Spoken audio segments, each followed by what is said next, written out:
The moment I saw my father's car disappear into the darkness, tears streaming down my 11-year-old face, I knew that survival would be the only thing that mattered. But I never could have imagined that 15 years later I would be standing in the boardroom of a billion-dollar empire watching the police drag away the very people who tried to destroy me.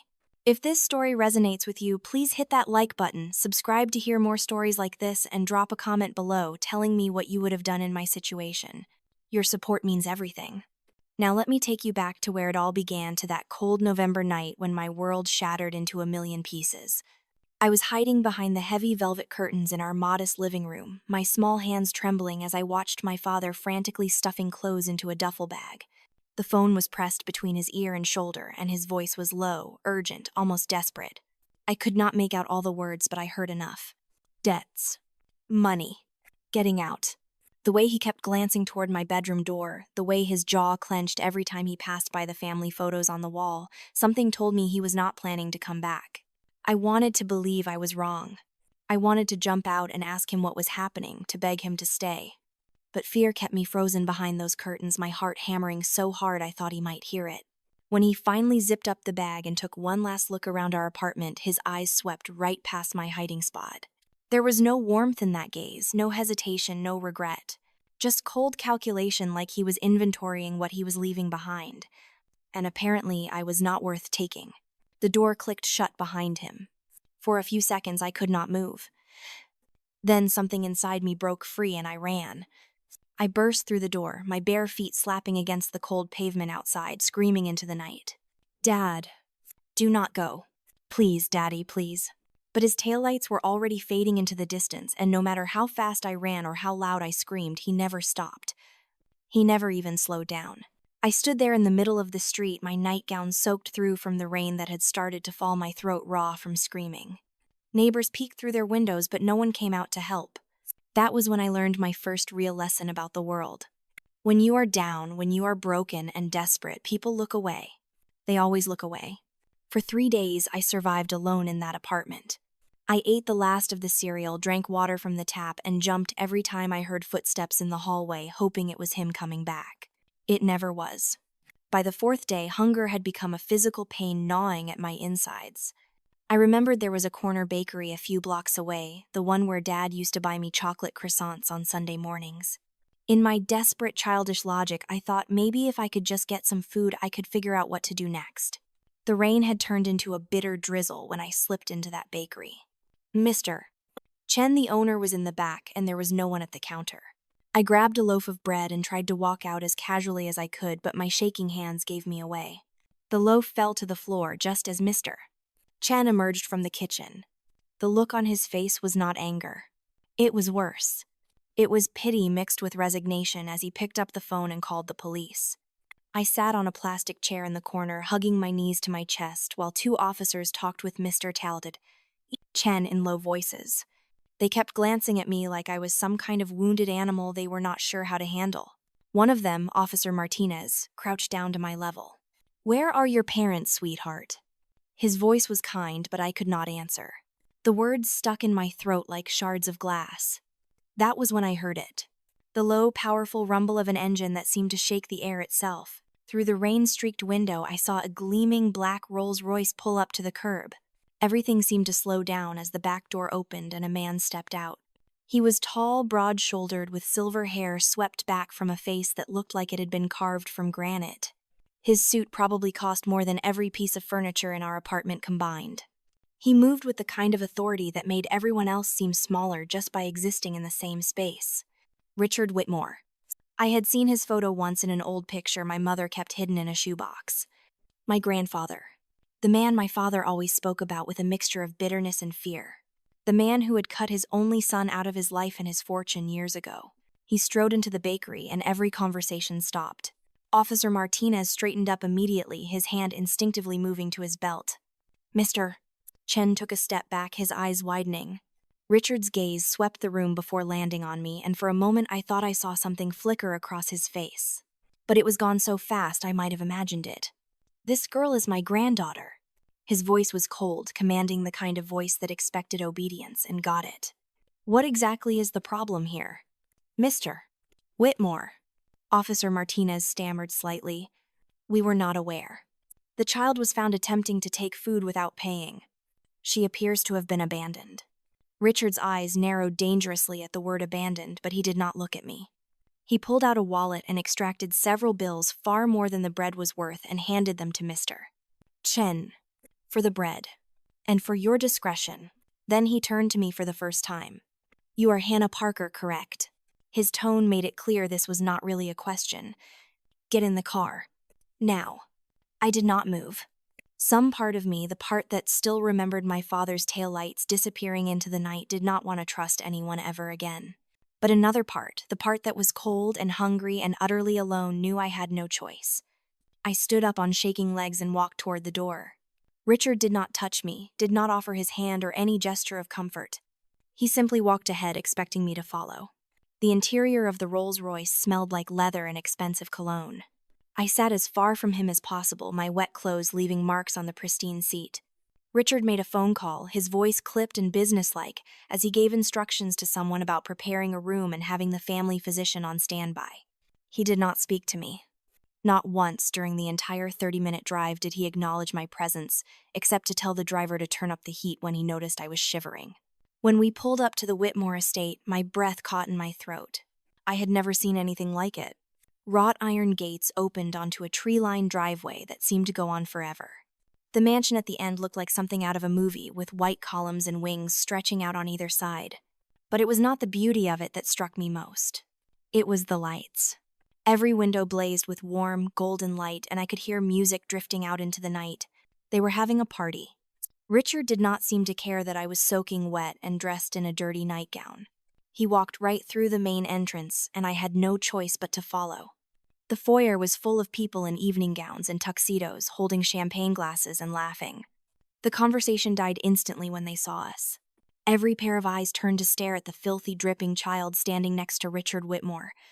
Father. A woman's voice cut through the silence like a knife.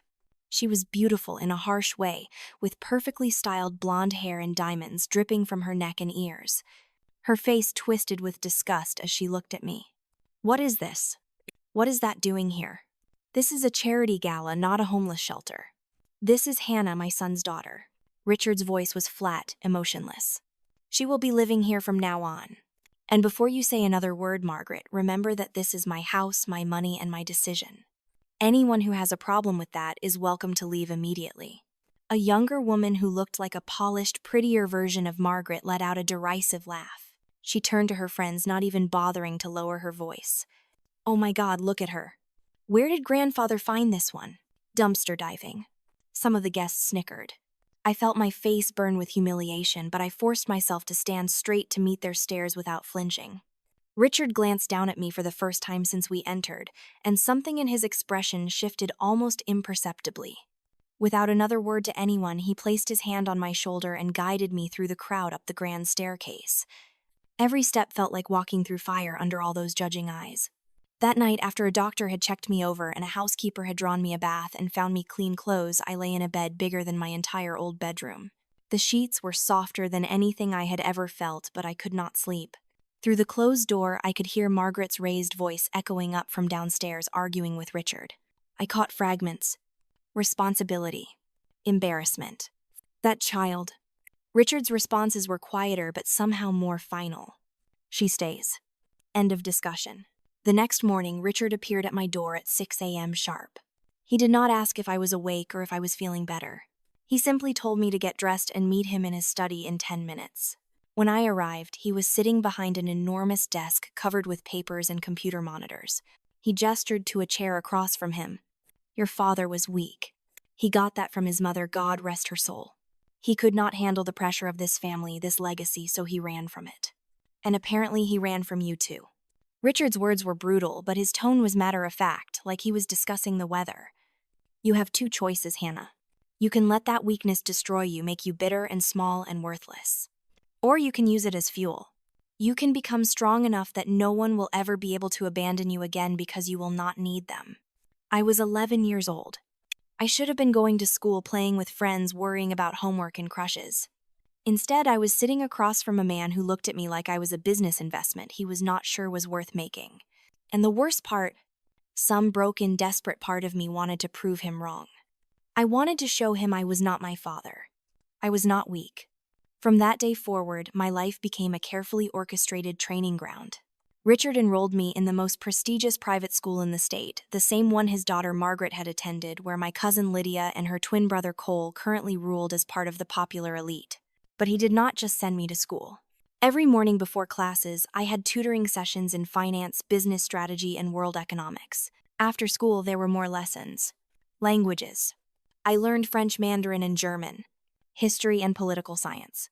Self-defense classes where I learned not just how to protect myself, but how to read body language, how to sense danger. Richard never praised me. When I brought home straight A's, he simply nodded and added more to my schedule. When I won academic competitions, he told me about the ones I had not won yet. There was no warmth, no affection, no approval I could ever seem to earn. But there was also no cruelty. He was training me, molding me, and, in his own cold way, preparing me to survive in a world that would try to chew me up and spit me out. School was its own battlefield. Lydia made sure of that. She had her mother's beauty and her grandfather's intelligence, but she had weaponized both in the service of making my life hell. On my first day, she cornered me in the bathroom with 3 of her friends. "So you are the charity case." The little orphan grandfather felt sorry for. "Let me make something clear. This is my school, these are my friends, and you are nobody. You will always be nobody." I stared at her, remembering Richard's words. Weakness or fuel. I chose fuel. I smiled at her, a cold smile I had learned from watching Richard in business meetings. "Your grandfather seems to think I am somebody. Maybe you should ask him why he spends 3 hours every evening teaching me instead of having dinner with you." Her face flushed red with rage, and for a moment I thought she might actually hit me. But we were not alone, and Lydia was too smart to risk her perfect reputation on someone like me. Instead, she just smiled back, but there was murder in her eyes. We will see how long that lasts. The war that followed was relentless. Lydia stole my textbooks before major exams. She spread rumors that I was sleeping with teachers for grades, that I had come from a family of criminals, that my father had been a drug dealer. She turned homework assignments in under my name with intentionally wrong answers. She hacked my locker and planted things to get me in trouble. Every day was a new attack, a new humiliation. But I fought back. Not with her weapons, because I knew I would lose that game. I fought back by being undeniably, inarguably better. When she stole my books, I studied from memory and still scored higher. When she spread rumors, I let my work speak for itself. I won every academic competition, earned every scholarship, and made it impossible for anyone to dismiss me as just the charity case. At home, Margaret made her own displeasure clear. She never said anything directly in front of Richard, but I heard her poisonous whispers when he was not around. "That girl is manipulating him. She is after his money. She is using him to get revenge on our family for whatever grudge her pathetic father held." She convinced the household staff to make my life difficult in small ways. My meals were always cold. My laundry got lost. My room was always the last one to be heated or cooled. Cole was different. He mostly ignored me, which was almost worse than Lydia's active hostility. To him, I genuinely was nobody. Not worth acknowledging, not worth thinking about. But every now and then I would catch him watching me with a calculating expression, like he was trying to figure out what Richard saw in me. The years passed. I grew taller, stronger, smarter. Richard never let up on my training.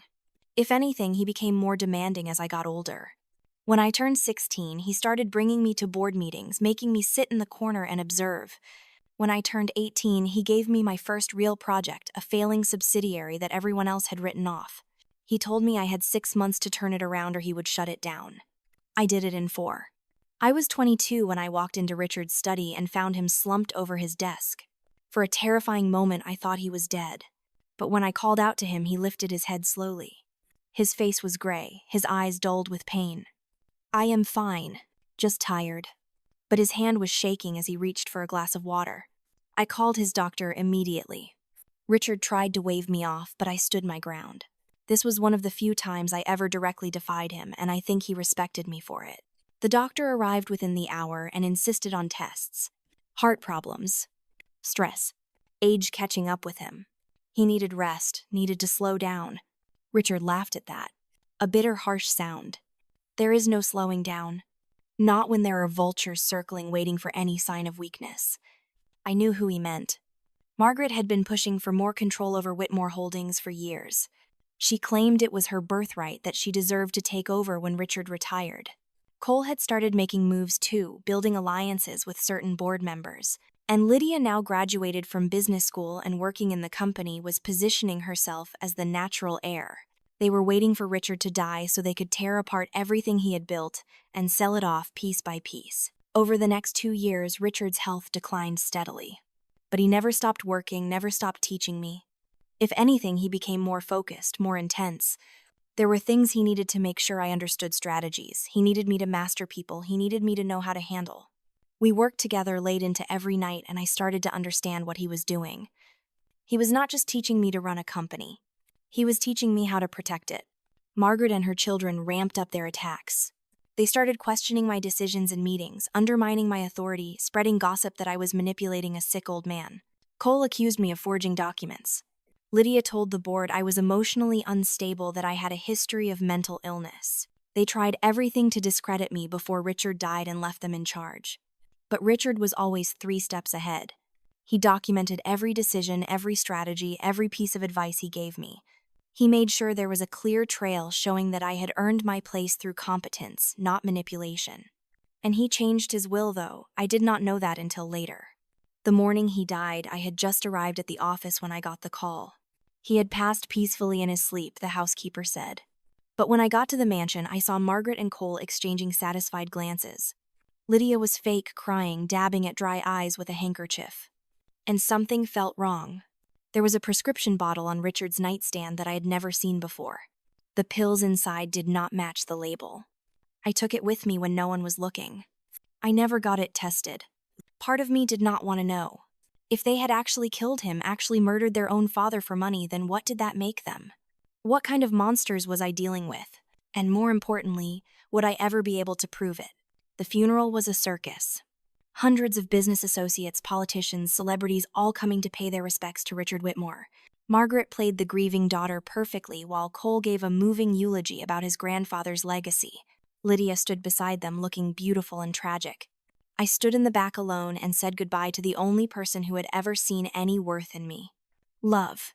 No, Richard had never loved me. But he had believed in me, had shaped me into someone who could survive. And now I was on my own. The will reading was scheduled for 3 days after the funeral. Margaret was practically vibrating with excitement as we gathered in the attorney's office. She had dressed for the occasion in an expensive black suit, already looking like a CEO. Cole lounged in his chair with a smug smile. Lydia kept sneaking glances at me, probably enjoying the thought of finally seeing me put in my place. Richard's longtime attorney, Mr. Harrison, cleared his throat and began reading. The preliminary bequests went as expected. Various charities received generous donations. Loyal employees got bonuses and pensions. And then he got to the main estate. I leave the entirety of Whitmore Holdings, including all subsidiaries, properties, and assets, to my granddaughter, Hannah Parker. The silence that followed was deafening. I could not breathe, could not think. I had expected maybe a small inheritance, maybe enough to start my own business. But everything. The entire empire. Margaret stood up so fast her chair fell over backwards. This is insane. This is impossible. She was screaming, her face purple with rage. That manipulative little bitch seduced him. She tricked him. He was senile. He did not know what he was doing. Mr. Harrison continued calmly, as if he had expected this reaction. Mr. Whitmore was evaluated by 3 separate physicians in the month before his death. All confirmed he was of sound mind and body when making these decisions. Additionally, there are supplementary clauses that address any attempts to contest this will or any attempts to remove Miss Parker from her position as CEO. Would you like me to continue? Margaret lunged toward me, her hand raised like she was going to slap me. You little whore. What did you do to him? What did you promise him? I did not flinch. Years of training with Richard, years of fighting off Lydia's attacks had taught me how to stay calm under pressure. I caught Margaret's wrist mid-swing, my grip firm enough to stop her, but controlled enough not to actually hurt her. Aunt Margaret, you are embarrassing yourself. The will is legal, and I did not need to use any tricks to earn grandfather's trust. Unlike some people, I did not have to manipulate or deceive to get what I wanted. I earned it. Cole shot to his feet. You think you can run Whitmore Holdings? You are nothing but a placeholder, a temporary inconvenience. We will have you removed within a month. I turned to him with a smile that Richard had taught me, the one that said I knew something they did not. You are welcome to try. But I should warn you, grandfather taught me very well. Everything he knew about this business, every strategy, every alliance, every secret he passed on to me. And unlike you, I have been actually working in this company, actually learning, actually earning my place. So please make your move. I am ready. What I did not say out loud was that I already knew they were planning something. I had spent the last month since Richard's decline gathering information, building my own network, preparing for war. I knew which board members Margaret had been courting. I knew about Cole's secret attempts to secure votes for a leadership change. I knew that Lydia had been leaking confidential information to competitors, trying to sabotage the company so it would look like I was failing. I knew everything, and they had no idea. The first board meeting after the funeral was scheduled for exactly 1 week later. I arrived early and took my place at the head of the table in Richard's chair. It felt wrong, too big, like I was playing dress-up in clothes that did not fit. But I sat there anyway, spine straight, face calm, just like Richard had taught me. When the board members filed in, I could see the confusion on their faces. Some of them nodded to me respectfully. Others avoided my eyes. And then Margaret swept in with Cole and Lydia flanking her like soldiers.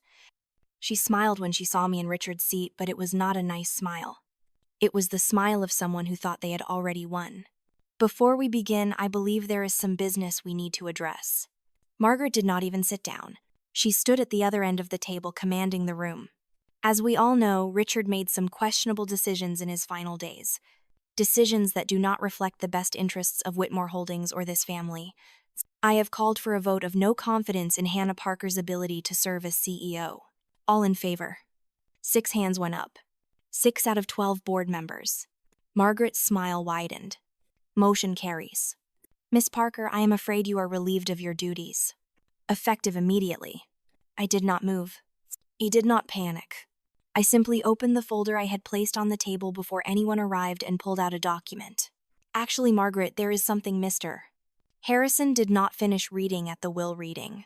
A supplementary clause that addresses exactly this situation. I nodded to Mr. Harrison, who I had invited to attend.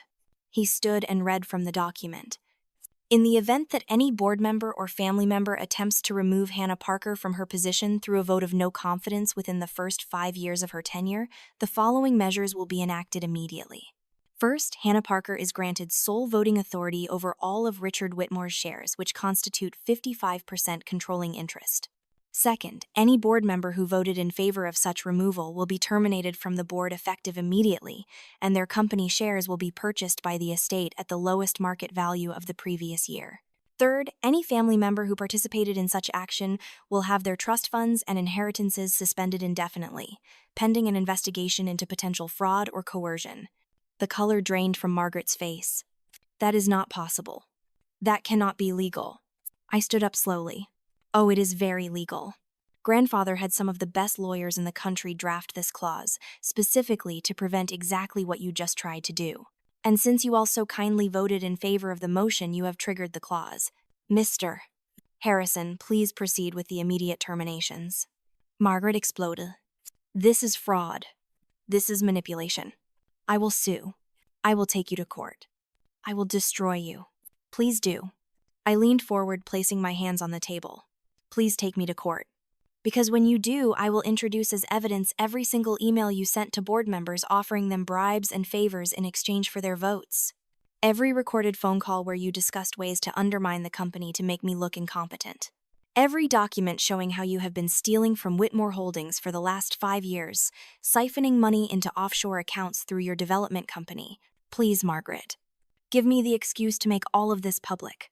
For the first time in my life, I saw genuine fear in Margaret's eyes.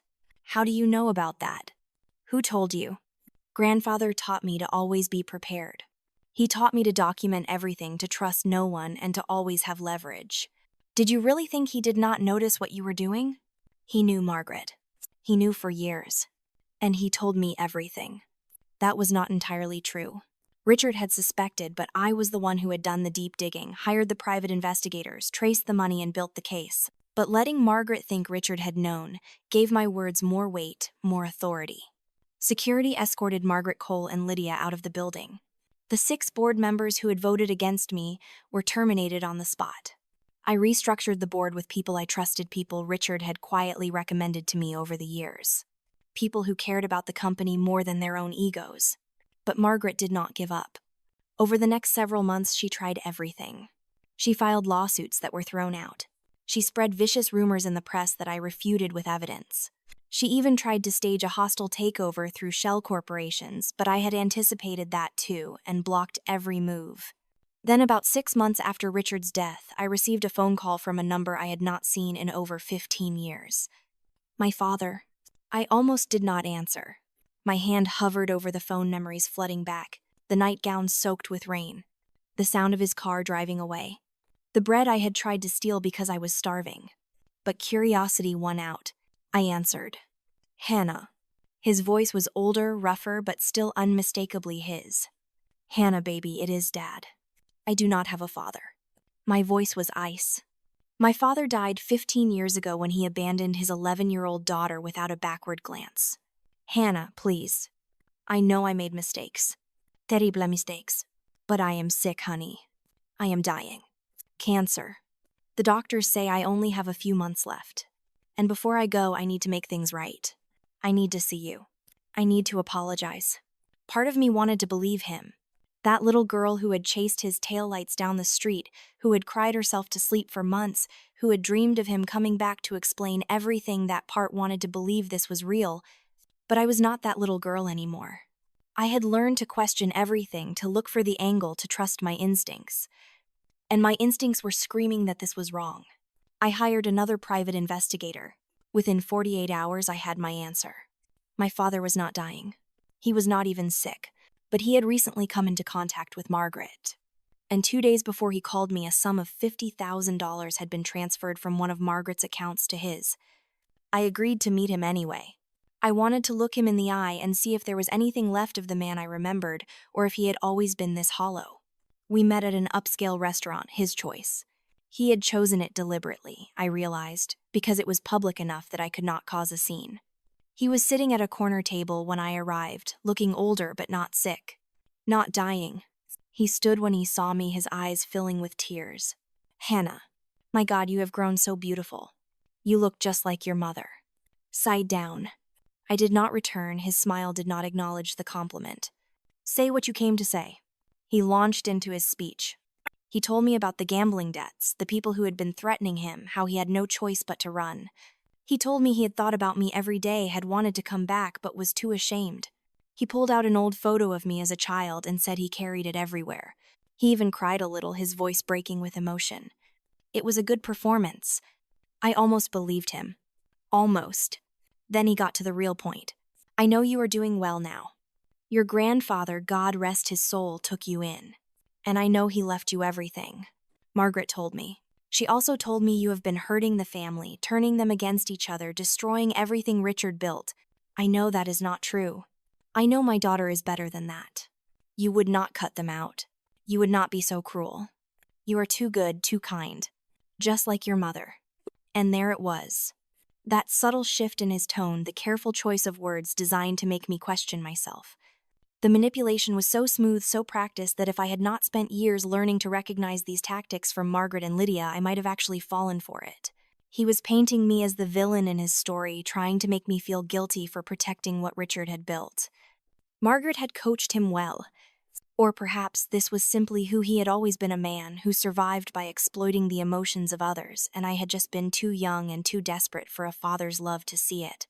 I let the silence stretch between us, watching him shift uncomfortably in his seat. He thought he was winning.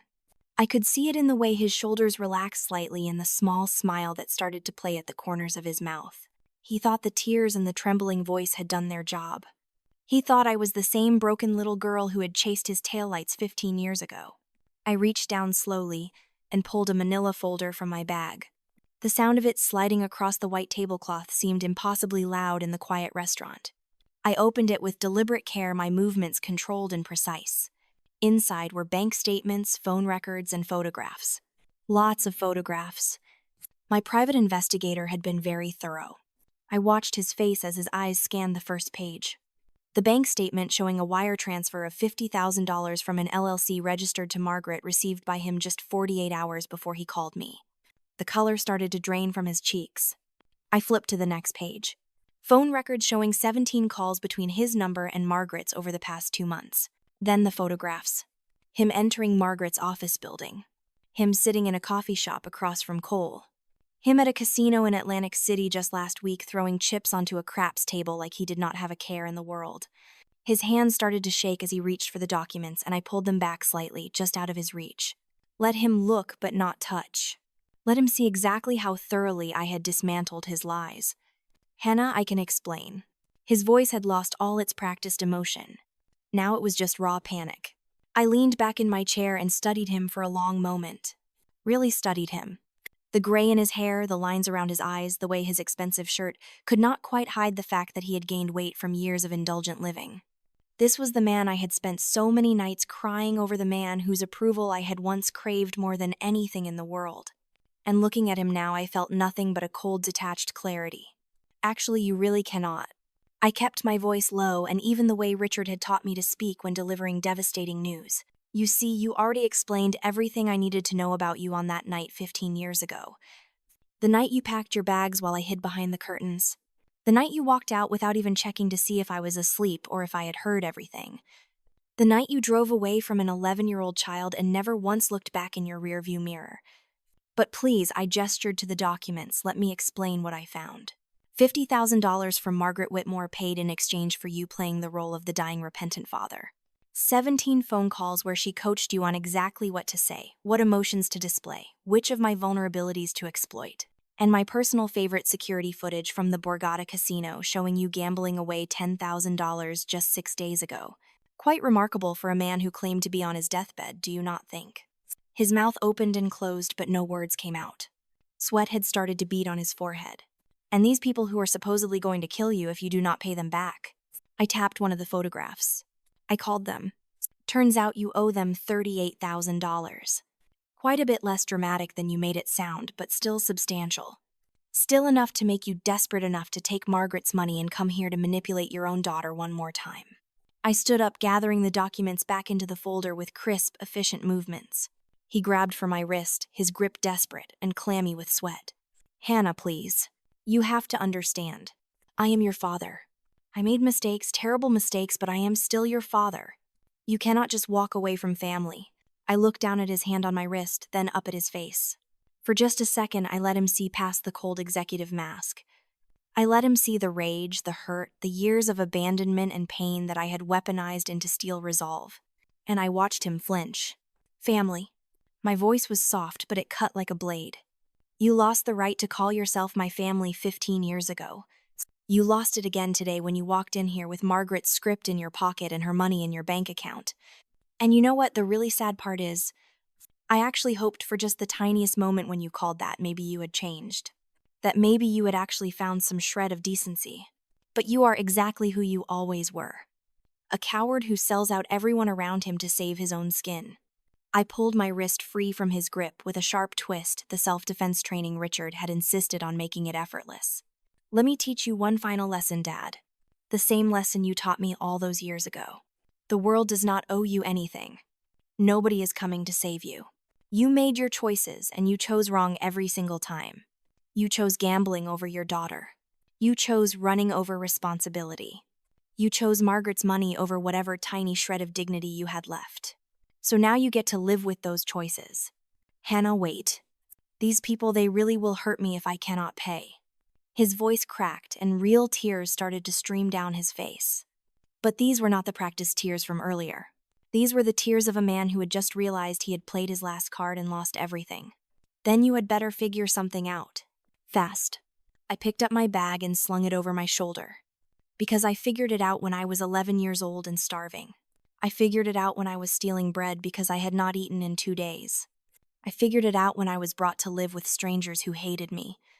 I figured it out through every insult, every attack, every moment when I wanted to just give up and disappear. And you know what? It made me stronger than you could ever imagine.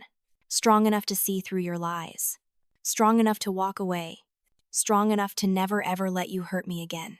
I I took one step away from the table, then paused and looked back at him. And Dad, thank you. Genuinely thank you. Because every lesson you taught me through your absence made me who I am today. You taught me that I can only rely on myself. You taught me that blood means nothing without loyalty. You taught me that sometimes the bravest thing you can do is cut out the people who poison your life. So thank you for being such a perfect example of everything I never want to be. I walked toward the exit, my heels clicking on the marble floor with steady, measured steps. Behind me, I heard him call my name one more time, his voice breaking with desperation and fear. I did not turn around. I did not slow down. I just pushed through those glass doors and stepped out into the bright afternoon sunlight, leaving him and every last piece of the past behind me. That night, I sat in my office long after everyone else had gone home, staring out at the city, lights spread below me like a galaxy of possibilities. Margaret had played her trump card and it had failed. She had weaponized my father against me, thinking that old wounds and childhood trauma would make me vulnerable. She had been wrong.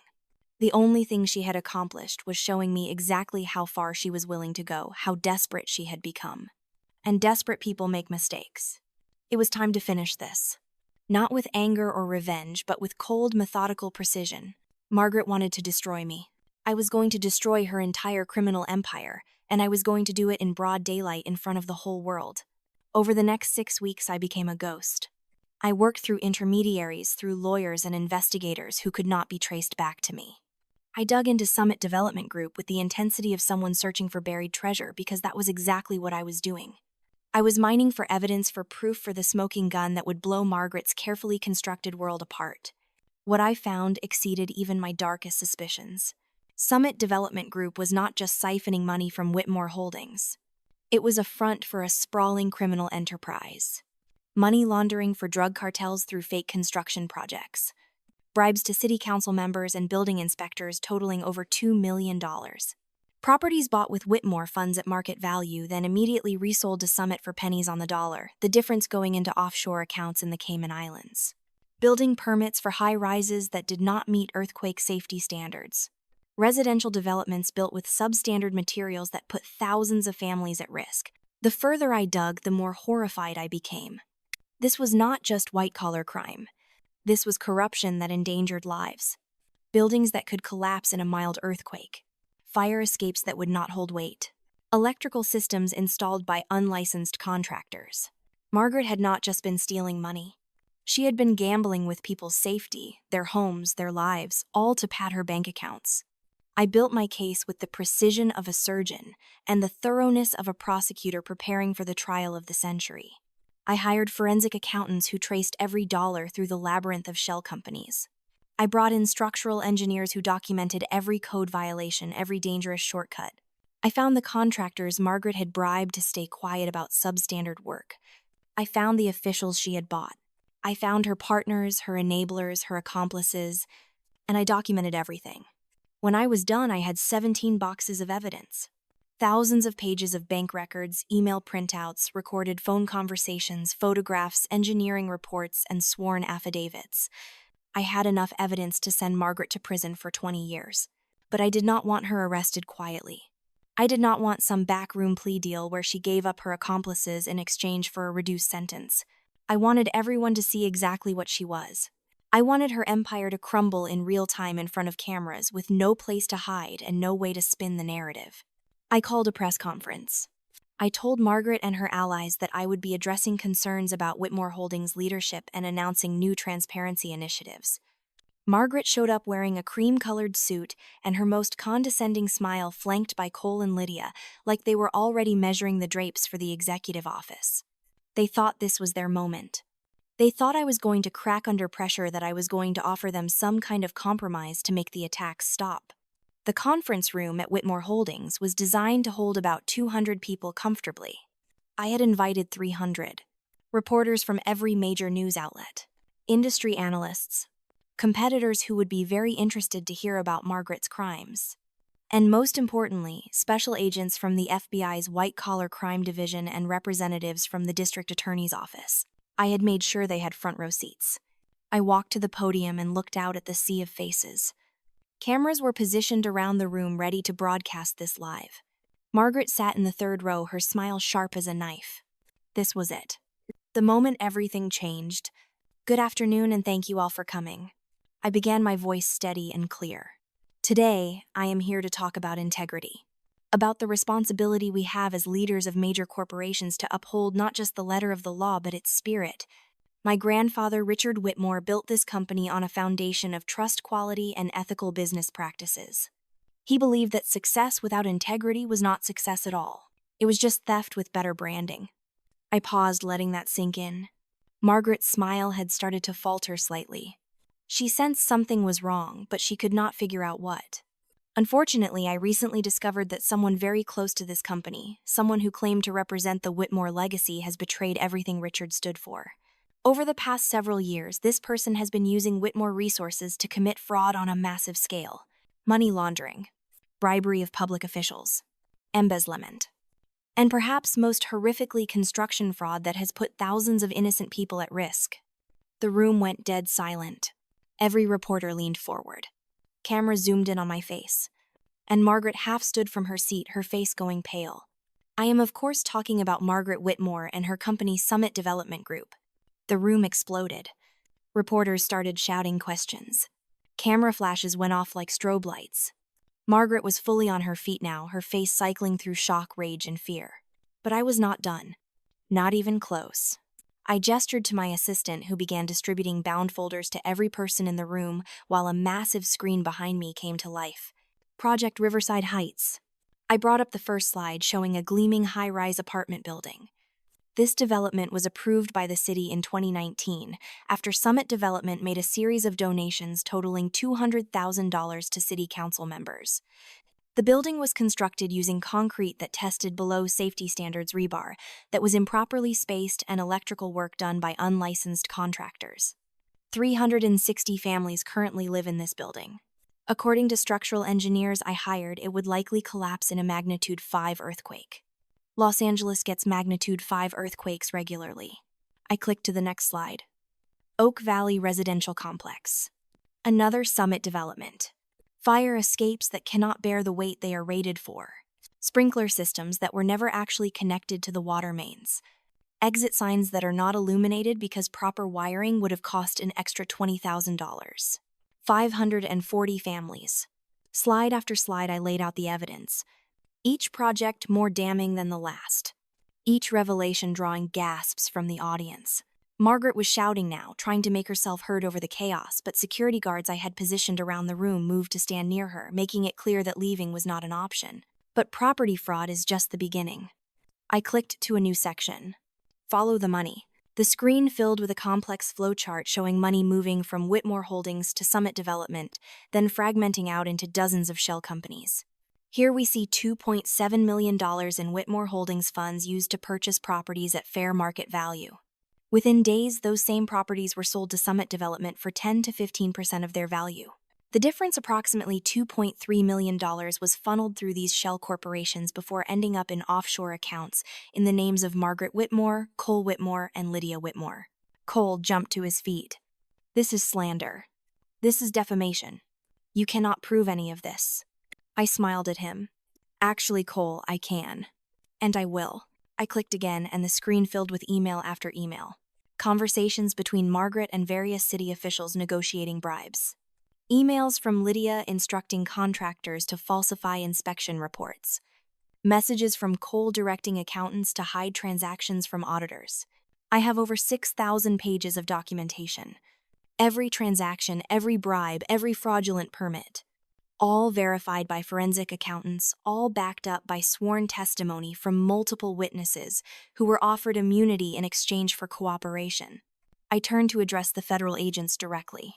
"Special Agents Rodriguez and Chen, I believe you will find everything you need in the evidence packages being distributed to you now. There are also digital copies loaded onto secured drives. I have been working with Assistant District Attorney Morrison for the past month to ensure that all of this evidence was collected legally and is admissible in court." Margaret finally found her voice, and when she spoke, it was with pure venom. "You vindictive little bitch. You think you can destroy me. You think you can ruin this family because you are too incompetent to run this company. I made one phone call and I will have you removed. One phone call and you will have nothing." I met her eyes across the room. "Those calls you are referring to..."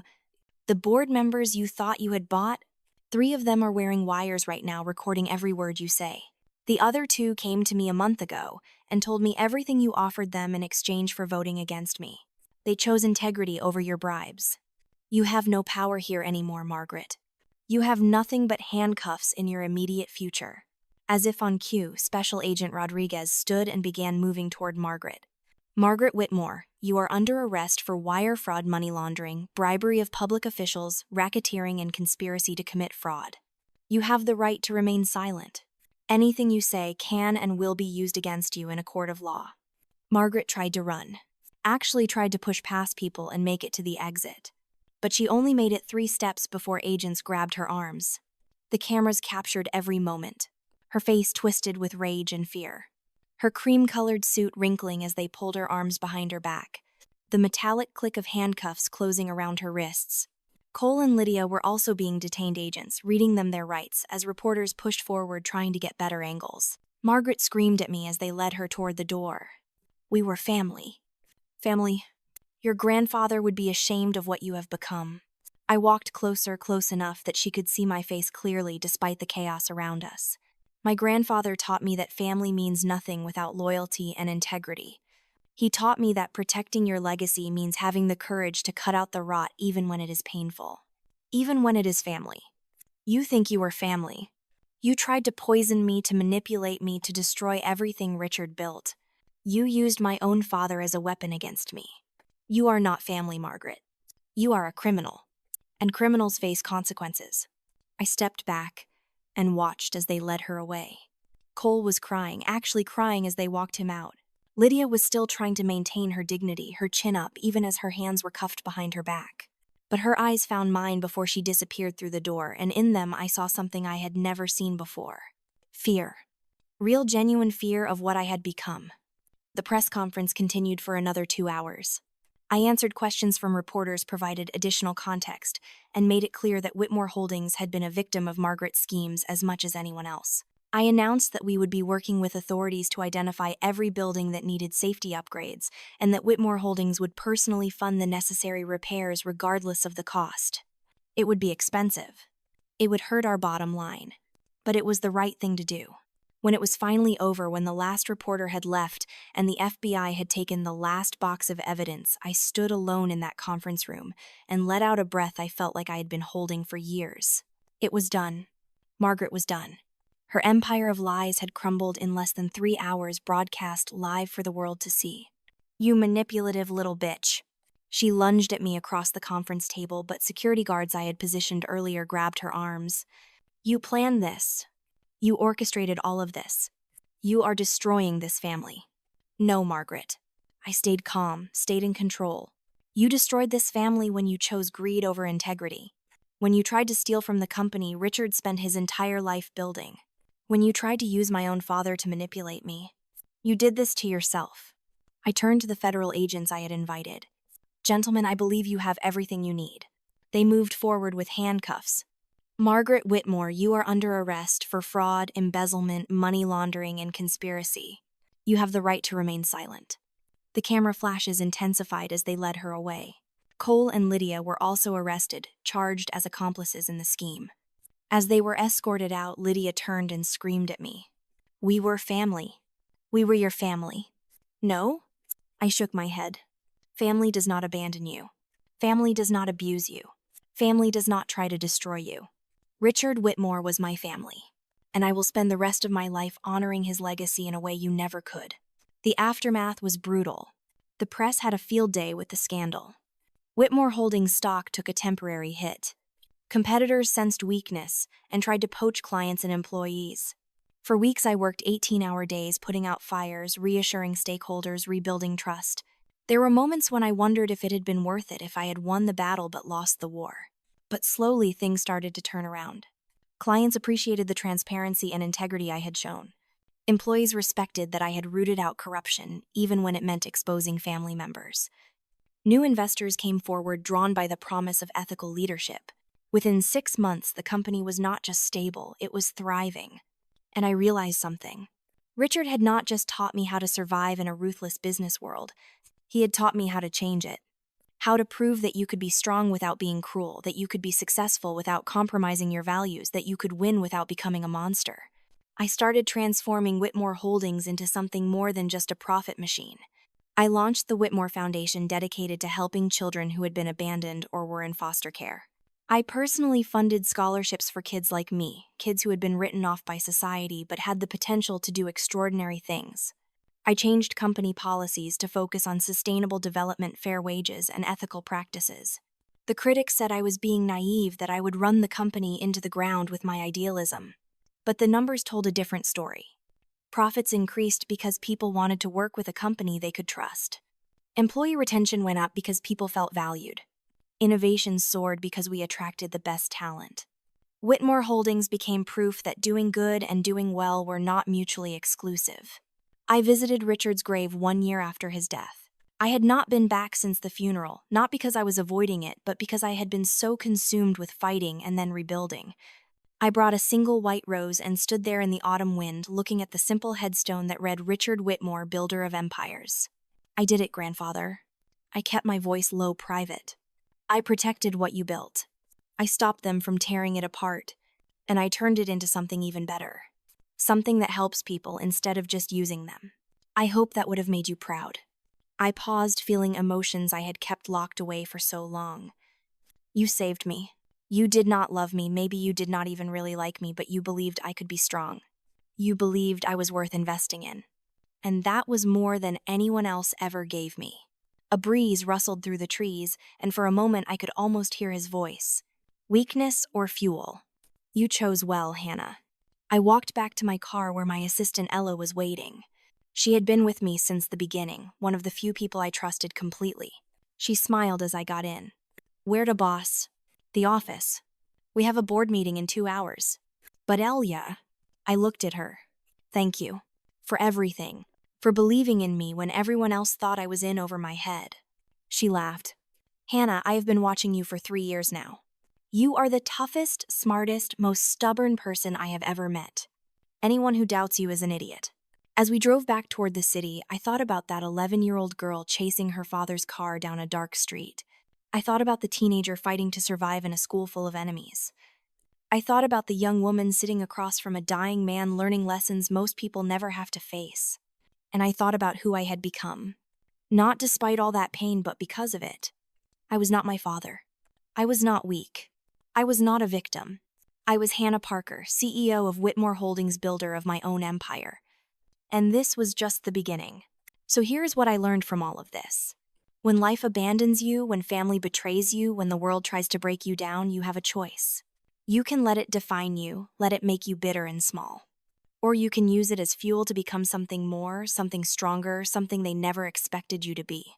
The people who hurt you are hoping you will fail. Do not give them that satisfaction. Build something so magnificent, so powerful, so undeniable that they have no choice but to watch you succeed. That is the ultimate revenge. Not destruction, but creation. Not becoming like them, but becoming better than them. Now I want to hear from you. What would you have done in my situation? Would you have fought back or walked away? Have you ever had to cut toxic people out of your life to protect your own future? Drop your thoughts in the comments below. And if this story inspired you or made you think, please hit that like button and subscribe for more real stories about resilience, survival, and triumph over adversity. Your support helps me share these stories with people who need to hear them. Thank you for listening to mine.